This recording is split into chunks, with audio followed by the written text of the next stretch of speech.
I never thought I'd find myself in a situation that looked like it belonged in a soap opera. My wife, Sarah, and I had been married for nearly 7 years, a seemingly good marriage by all accounts. We met in college, fell in love, and built a life together in our cozy little house in the suburbs. We had good jobs, me as a graphic designer and her as a marketing manager. Our weekends were filled with brunches, hikes, and the occasional binge-watching session of the latest true crime series. But there were signs, small and subtle ones, that I brushed off at first. Sarah started to work late more frequently, claiming she needed to put in extra hours for a project. She also became more guarded with her phone, suddenly protective of it like it held state secrets. I noticed little things, the way she'd flinch if I accidentally leaned over to peek at her screen, or how she had begun to go out with friends I had never met, saying they were from work. Those friends always seemed to be busy when I asked to join. At first, I thought I was being paranoid. I mean, every relationship has its ups and downs, right? And I wanted to give her the benefit of the doubt. But deep down, I felt a disquieting gut instinct that something was off. I would catch her in little lies, like when she claimed to be at a work dinner, but I later found out it was just a drink with friends. I tried to shake off the ominous feeling, but it lingered. The turning point came one Friday night.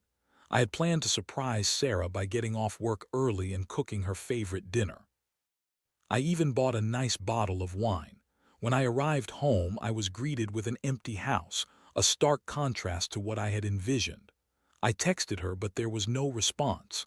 A couple of hours passed, and I started to worry. That's when I decided to check my phone for any clues. I remembered that Sarah had left her phone on the kitchen counter. My curiosity got the better of me.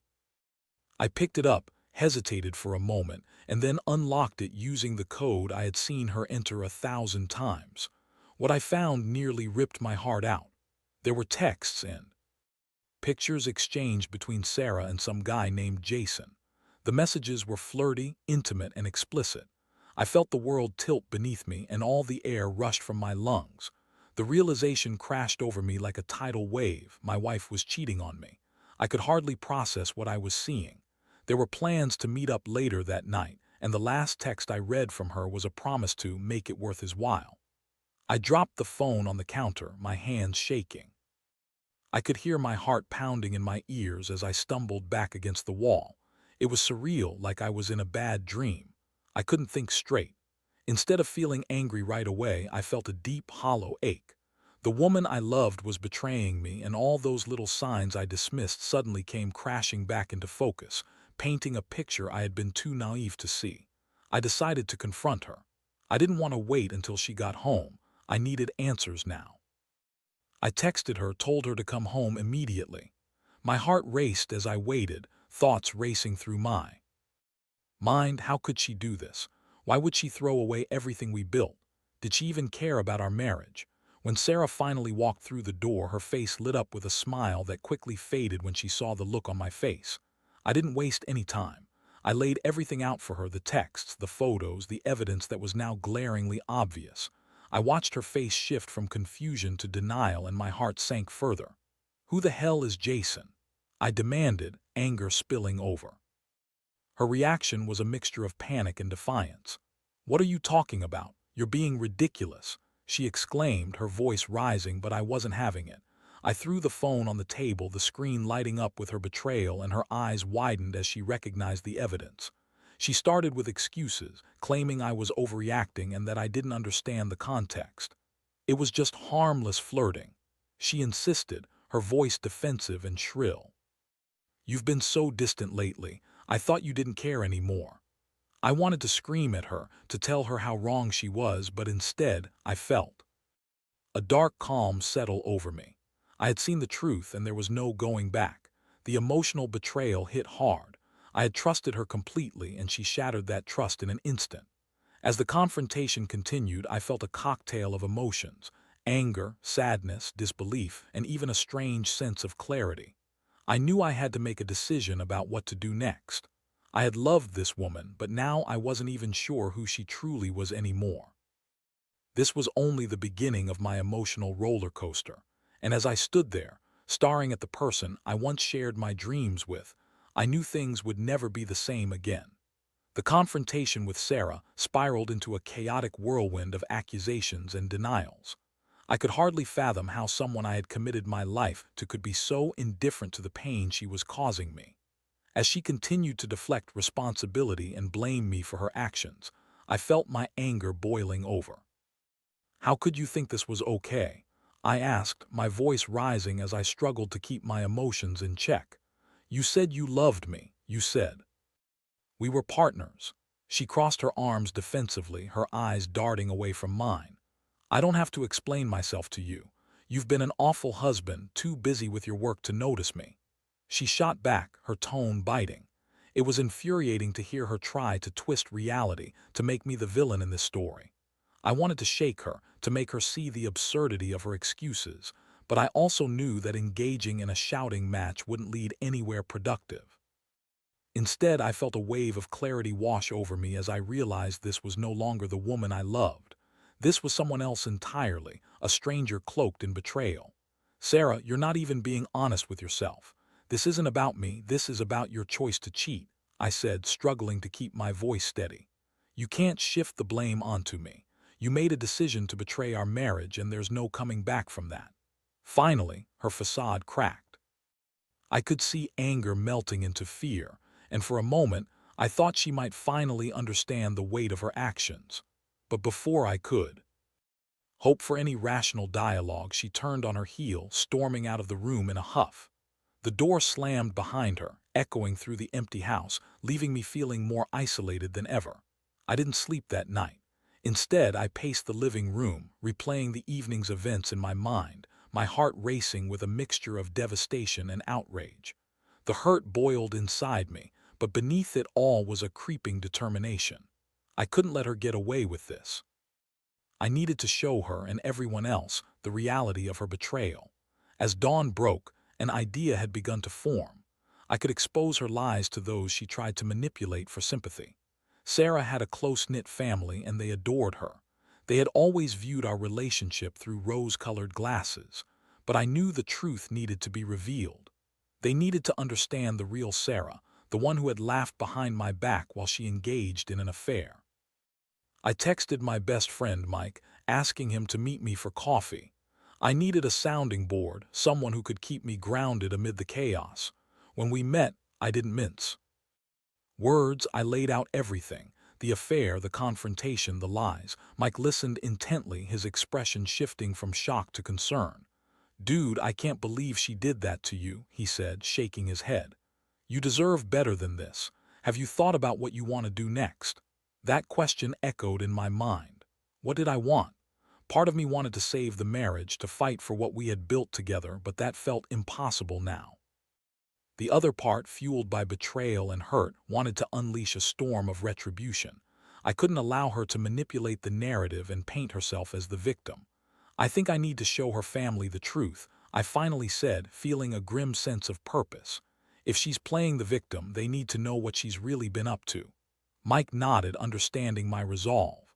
"That makes sense. You should tell them. They deserve to know the truth about their daughter." With a plan forming, I reached out to Sarah's parents. I'd only met them a couple of times, but I knew they lived nearby.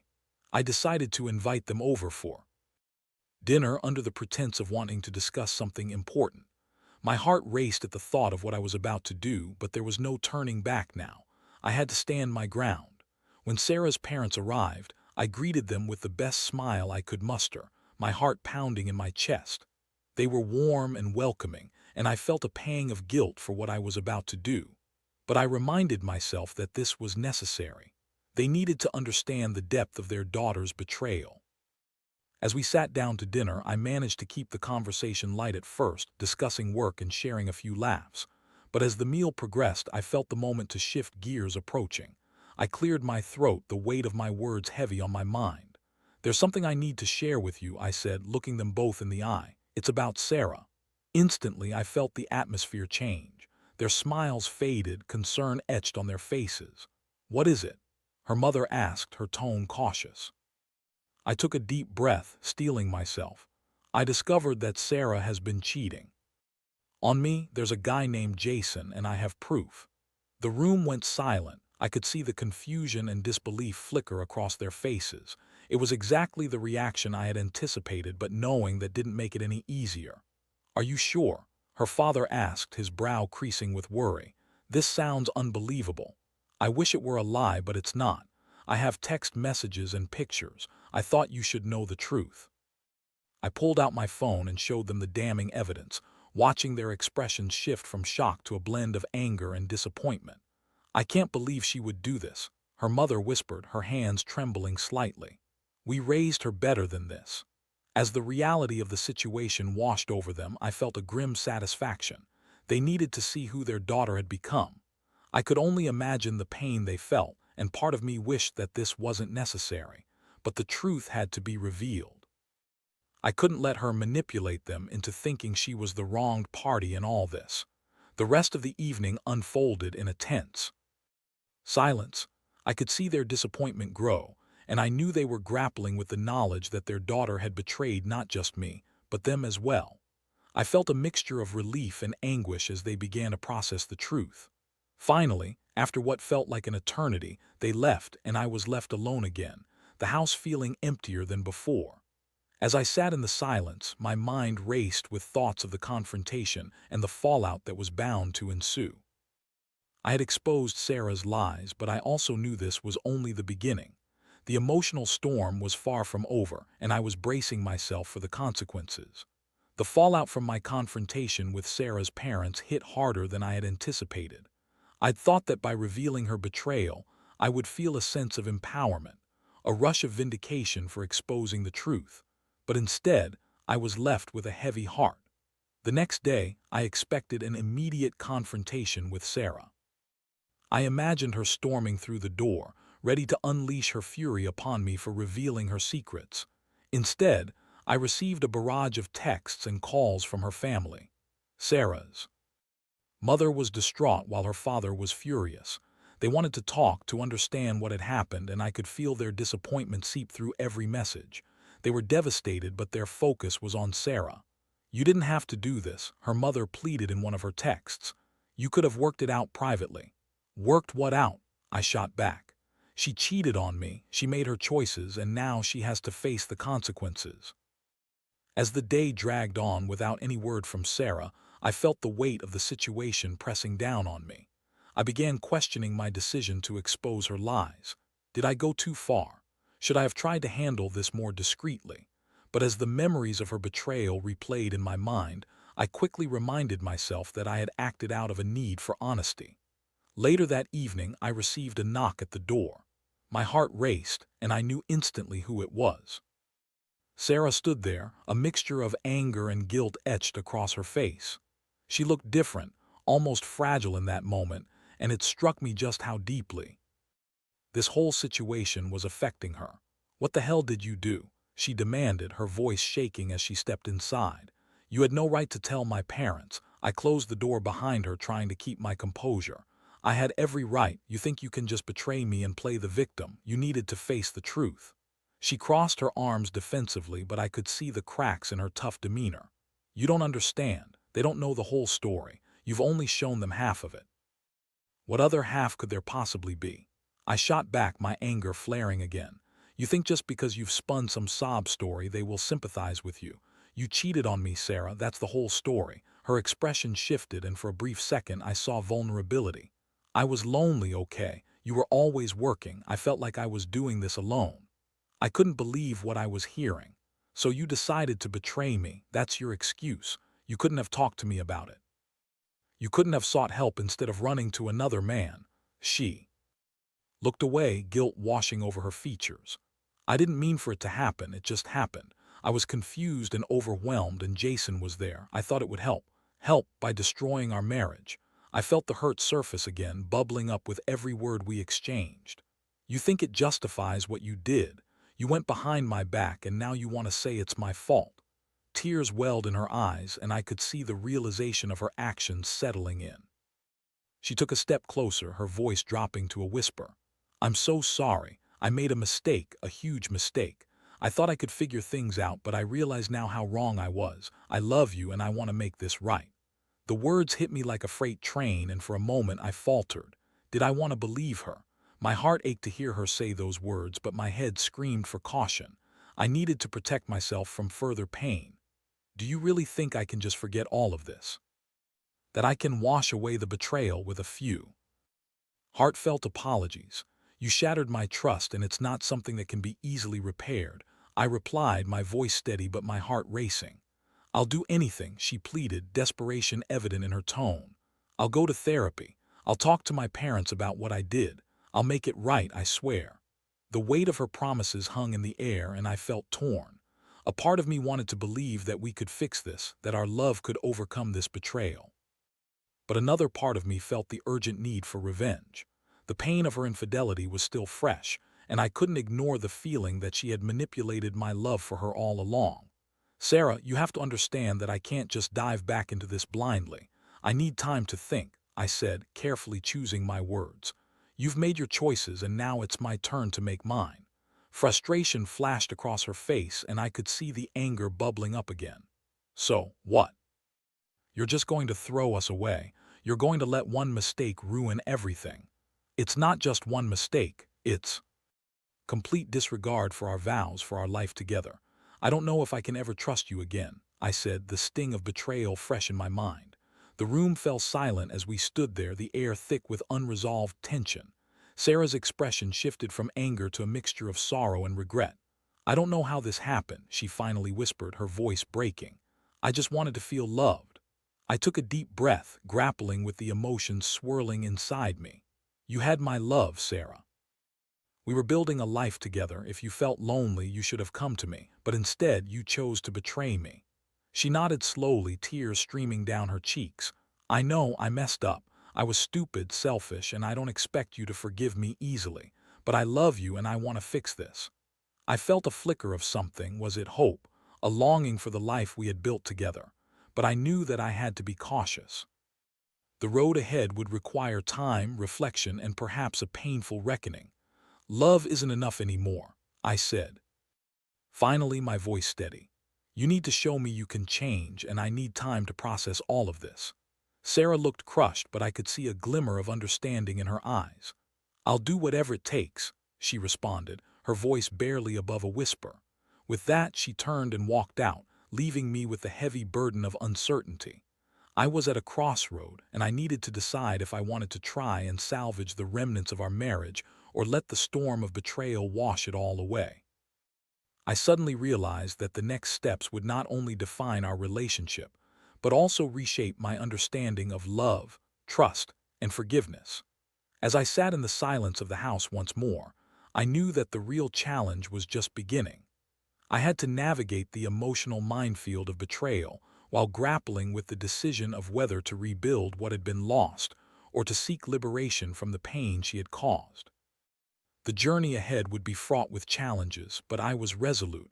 I would not allow myself to be a victim any longer. In the days that followed, I found myself living in a whirlwind of emotions. Sarah had left, but I could still feel her presence lingering in our home. Each room held echoes of laughter, love, and shared memories that now felt tainted by her betrayal. I was caught in a storm of anger, sadness, and confusion, and I struggled to make sense of everything as I tried to move forward. I busied myself with work, immersing myself in graphic design projects to drown out the chaos in my mind. While it provided a temporary distraction, I couldn't escape the feelings that clawed at my heart. I constantly wondered how long I could keep this up, living in a state of denial about the reality of my marriage. Eventually, I decided it was time for some distance. I reached out to Mike, who had been my rock throughout this ordeal. We agreed to meet at our usual cafe, a cozy spot where we had spent countless hours enjoying coffee and discussing life. I needed to talk, to hash out my thoughts with someone who wasn't directly involved in the situation. As soon as I arrived, Mike could tell something was weighing heavily on me. "How are you holding up?" he asked, his brow furrowed with concern. "I don't know, man," I sighed, running a hand through my hair. "I feel like I'm in limbo. I don't know if I want to salvage my marriage or just walk away." "Have you thought about what you really want?" he pressed, leaning forward. "What does your gut say?" I stared into my coffee, contemplating the question. "I want to believe that we can work through this. We've built so much together, but can I really trust her again? Every time I think about what she did, I feel sick. Trust is hard to rebuild, especially after something like this, Mike said, nodding. But it's also about whether you believe she can change. Do you honestly think she's ready to put in the work? That question hit me hard. I had seen genuine remorse in Sarah's eyes during our last conversation, but remorse alone wasn't enough. I needed to see commitment, not just words. I don't know, I admitted. Part of me wants to believe she really can change. But there's this other part of me that's terrified of getting hurt again. Maybe you should take a step back and think about what you need from her, Mike suggested. Set boundaries, express your feelings.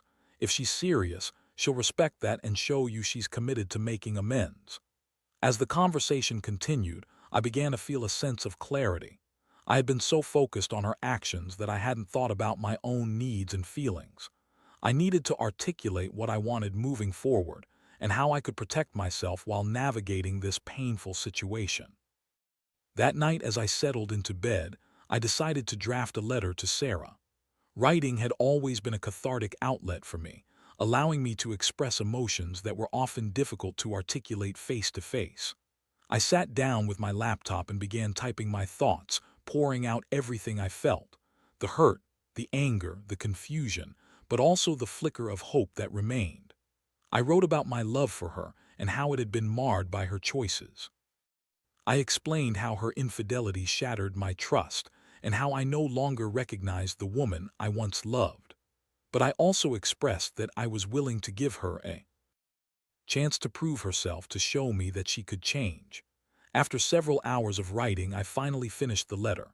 It was raw and honest, and as I reread it, I felt a weight lift off my shoulders. It was time to confront Sarah again, but this time I would do so on my own terms. The next day, I reached out to her. I asked to meet at the nearby park, a neutral ground where we could have an open conversation without the confines of our home.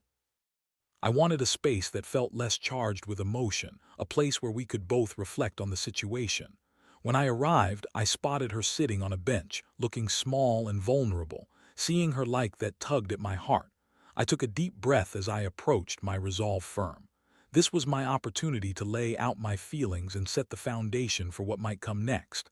"Hey," I said softly as I sat down next to her. "Thanks for meeting me." "Of course," she replied, her voice barely above a whisper. "I'm sorry for everything. I've been thinking a lot about what happened." I nodded, feeling a mixture of sadness and determination. "I've done a lot of thinking too. I wrote a letter to you. I want to share what I feel, my truth about this whole situation." Her eyes widened and I could see the anticipation in her gaze. "Okay, I'm listening." I took a breath, feeling the weight of my words. "I love you, Sarah, but your betrayal cut me deep. I don't recognize the woman I married, and that scares me. You made choices that hurt us both, and it's going to take time to process that pain." "I know," she said, tears filling her eyes. "I hate what I did. I never wanted to hurt you. I was selfish, and now I'm paying the price." I continued, feeling a mix of anger and compassion. "But it's not just about your feelings. You need to understand how your actions impacted me. I can't just forget what happened. I need to know that you're willing to put in the work to rebuild our trust." "I am. I'll do anything," she promised, her voice trembling. "I'll go to therapy, I'll talk to my parents, whatever it takes. I want to fix this." I wanted to believe her, but I knew it wouldn't be easy.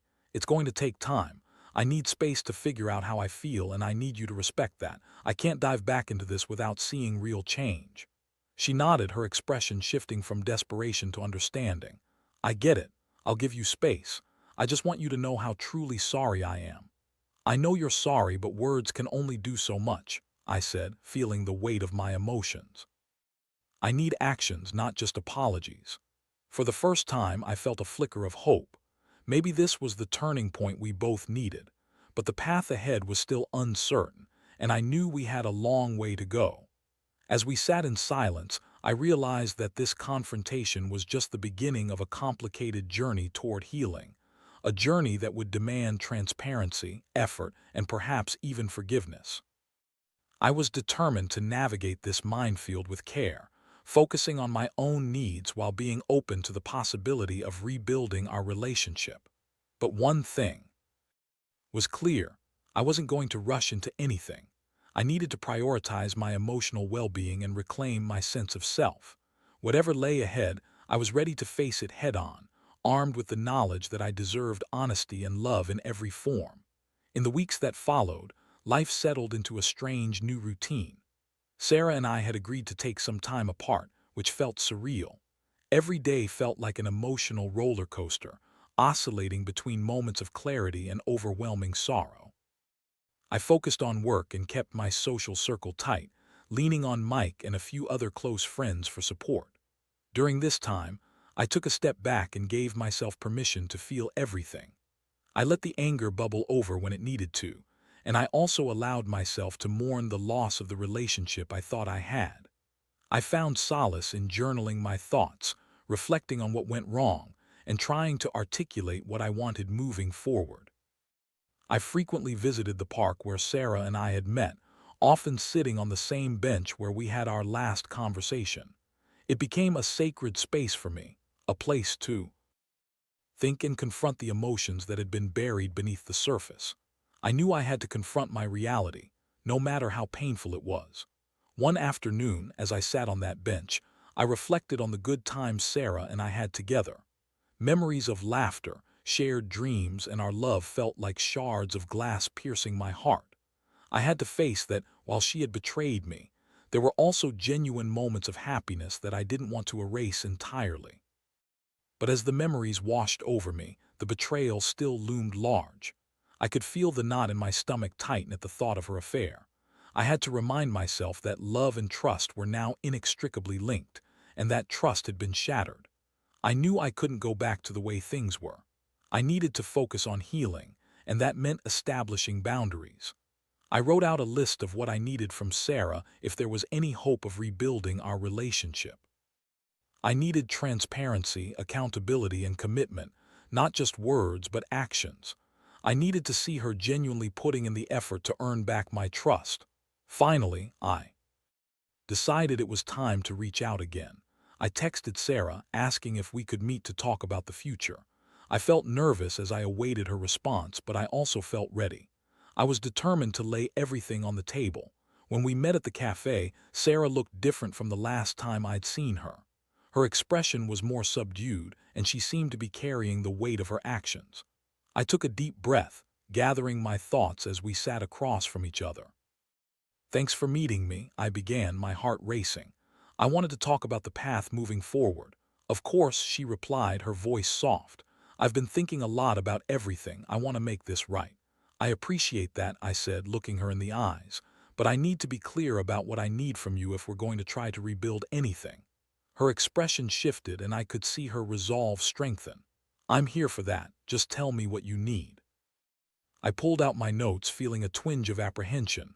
"First, I need honesty. I want you to be transparent with me about everything, your feelings, your actions. I can't handle any more lies."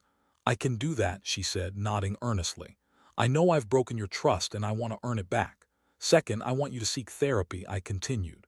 "I think it's important for you to work through whatever led you to cheat on me. It's not just about us, it's about understanding yourself." "Absolutely. I've been thinking about that," she replied, her tone sincere. "I'll find a therapist right away." "Lastly, I need time." I paused, choosing my words carefully. "I don't want to rush back into anything. I need to see you putting in the work for yourself first before we can talk about rebuilding our relationship." "I understand. I can give you time," she said softly, her eyes glistening. "I'm willing to do whatever it takes." As we talked, I felt a shift in the conversation. For the first time, there was a glimmer of hope. It was evident that Sarah was genuinely remorseful, and I began to feel that maybe, just maybe, we could navigate this storm together. But I also knew that hope was just the first step. Trust was a fragile thing, and it wouldn't be rebuilt overnight. I felt a newfound resolve to stay grounded, to protect my heart while being open to the possibility of reconciliation. After our meeting, we began to communicate more regularly. Sarah reached out often, sharing her progress in therapy and being open about her feelings. I could see her making an effort, and it was a small comfort. But I also remained cautious. I had to guard my heart against the potential for more hurt. Weeks turned into months and we slowly redefined our relationship. I kept my distance emotionally, choosing to remain focused on my own healing while supporting her growth. I watched as she began to change, to take responsibility for her actions, and to own the pain she had caused. During this time, I also sought my own therapy. I wanted to understand my feelings better, to build my own emotional resilience. I realized that the pain of her betrayal had affected me in ways I hadn't fully processed. My therapist helped me navigate the feelings of anger, sadness, and betrayal, and I learned how to articulate my needs in a healthy way. As the seasons changed, so did my perspective. I started to see that healing wasn't linear. It was a process filled with ups and downs. I began to embrace my own growth and the fact that I was learning to trust myself again, no matter what the future held for Sarah and me. One day, I received a text from her asking if we could meet to talk about our progress. I felt a mixture of anticipation and anxiety as I prepared for our meeting, wondering what new developments lay ahead. When we met, I could see the determination in her eyes. "I've been doing a lot of thinking," she began, her voice steady. "I want to be the best version of myself, not just for you, but for me too. I realize now how much I took for granted. I'm ready to commit to this process fully, and if it means we can rebuild our relationship, I'm all in." "Sarah," I said, feeling a swell of emotions, "I appreciate everything you've been doing. It shows me that you're serious about making amends, but I still need time. I want to see this through for myself too." "I understand," she replied, her expression earnest. "I'll wait as long as it takes.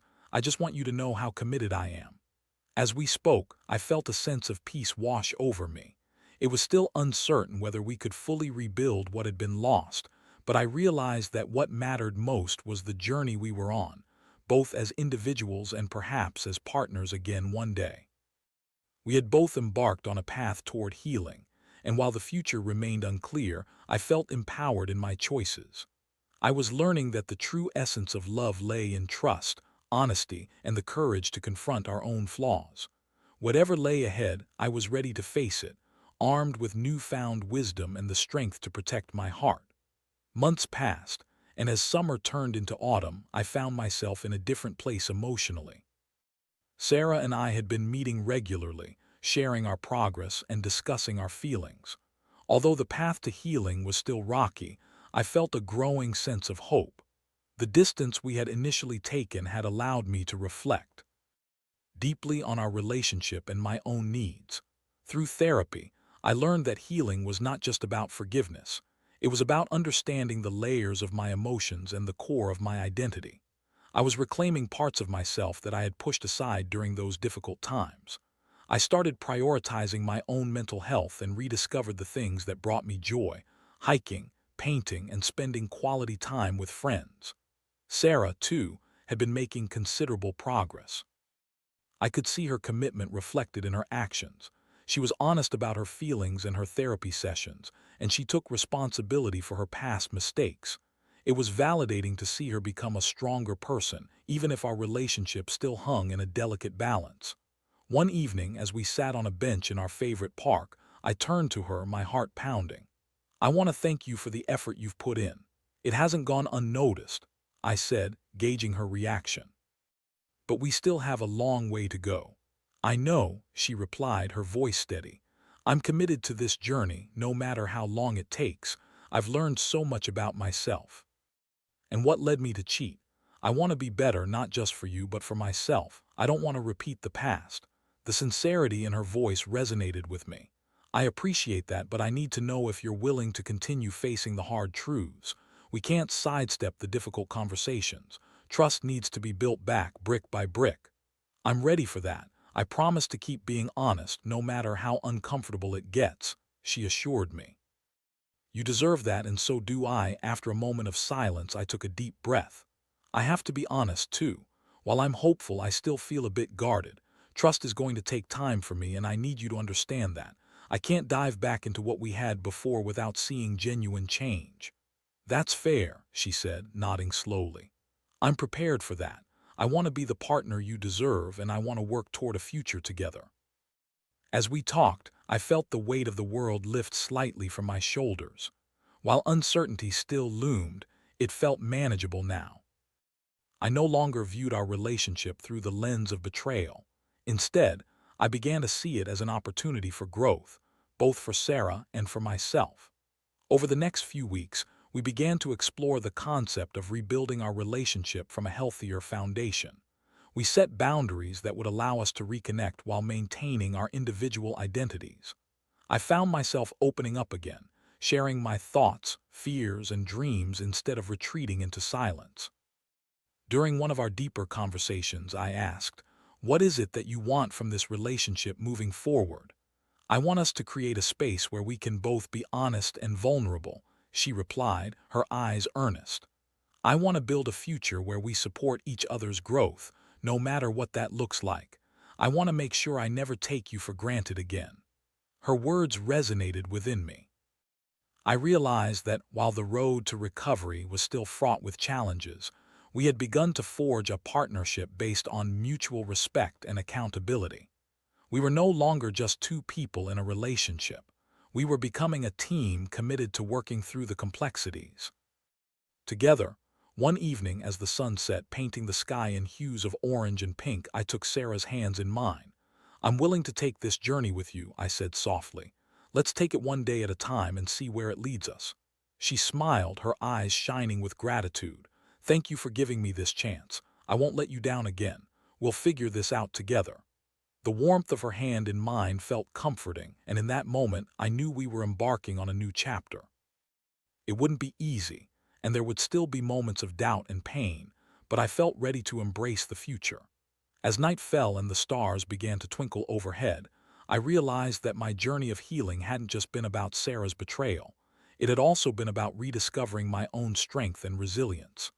I had learned the importance of setting boundaries and prioritizing my own emotional well-being. In the end, I understood that life is a series of choices and challenges.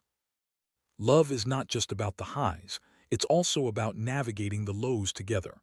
Sarah and I may have faced the storm, but we were learning to dance in the rain.